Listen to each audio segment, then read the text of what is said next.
হুম। দিয়া তো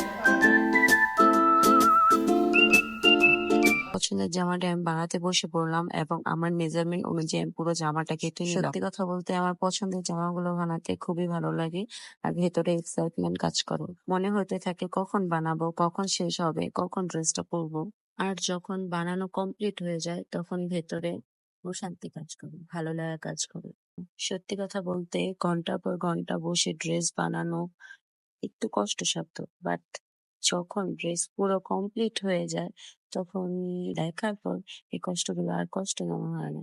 পার্সোনালি এই ড্রেসটা আমার কাছে খুবই ভালো লেগেছে, তাই এই প্রচন্ড গরমকে পাত্তা না দিয়ে আমি আমার কাজে বসে পড়লাম এবং সাকসেসফুলি আমি আমার কাজটা কমপ্লিট করে ফেললাম। আর ড্রেসের ফাইনাল ফিনিশিং দেখার পর আমার চোখ আর মনে দুইটাই জোড়ায় গেছে। এখন বাকি আছে শুধু পরার। অবশ্যই পরে আপনাদের সাথে ভিডিও শেয়ার করবো। এই ড্রেসটি বানাতে আমার খুব বেশি খরচ পড়ে নাই, খুব চিপ রেটে আমি ড্রেসটি কমপ্লিট করে ফেলেছি।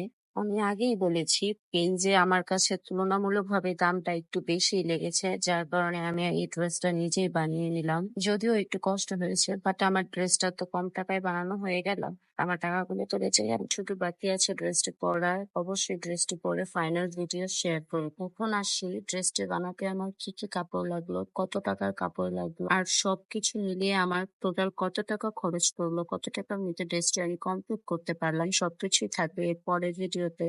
অবশ্যই পরের ভিডিওতে আমি সবকিছু ক্লিয়ার করে দিব। এই তো, দিস ইজ ফাইনাল ফিনিশিং। আমার ড্রেসটি পুরোপুরি কমপ্লিট। টাটা, আল্লাহ হাফেজ।